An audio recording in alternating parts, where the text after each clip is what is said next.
Mitt Romney has purchased 10,000 television ads. Rudy Giuliani, 0.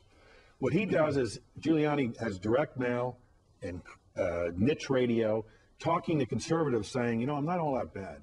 But to a general audience, he can't go on and stake out conservative positions because it might cloud his more moderate image, which he's also trying to hold on to. Here's an example. When he was mayor of New York, he used to have these radio interview shows live from City Hall.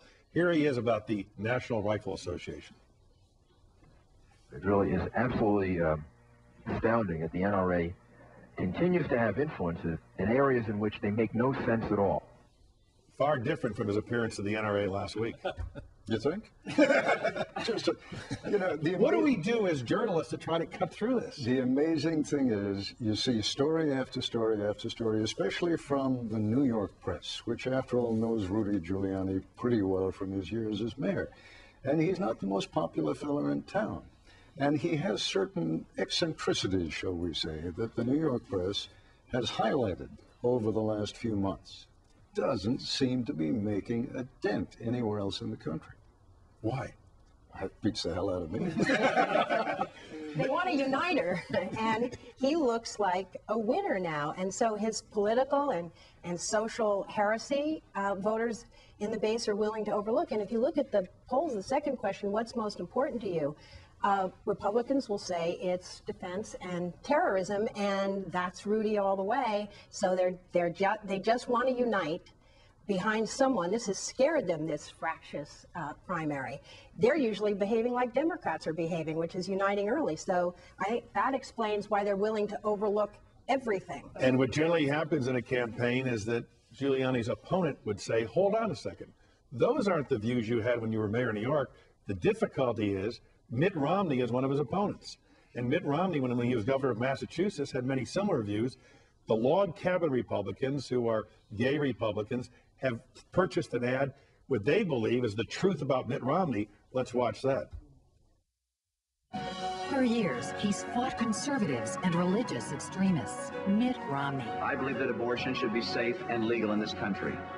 I believe that since Roe v. Wade has been the law for 20 years, that we should sustain and support it. Mitt Romney opposed the gun lobby, even Ronald Reagan.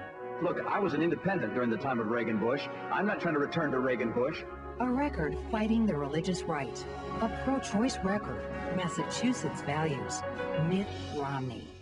David Brody. Massachusetts values. I would say this, that listen, he has so many people against him, so many groups. I mean, it's not just the log cabin Republicans, but it's the Massachusetts Democrats, it's the Democratic National Committee, it's his fellow Republicans that are running against him. I mean, you can make the case that Mitt Romney has more people going and groups going against him than Rudy Giuliani at this point. Now, the Romney campaign will say, well, that's because they know he's a threat and they know he's going to win.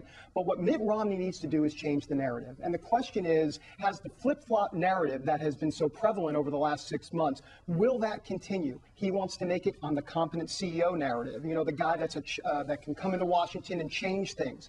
That will be very important as we go forward in Iowa. But David Broder, if you run for mayor of New York or you run for governor of Massachusetts, you have to espouse beliefs, views, a philosophy, and people elect you.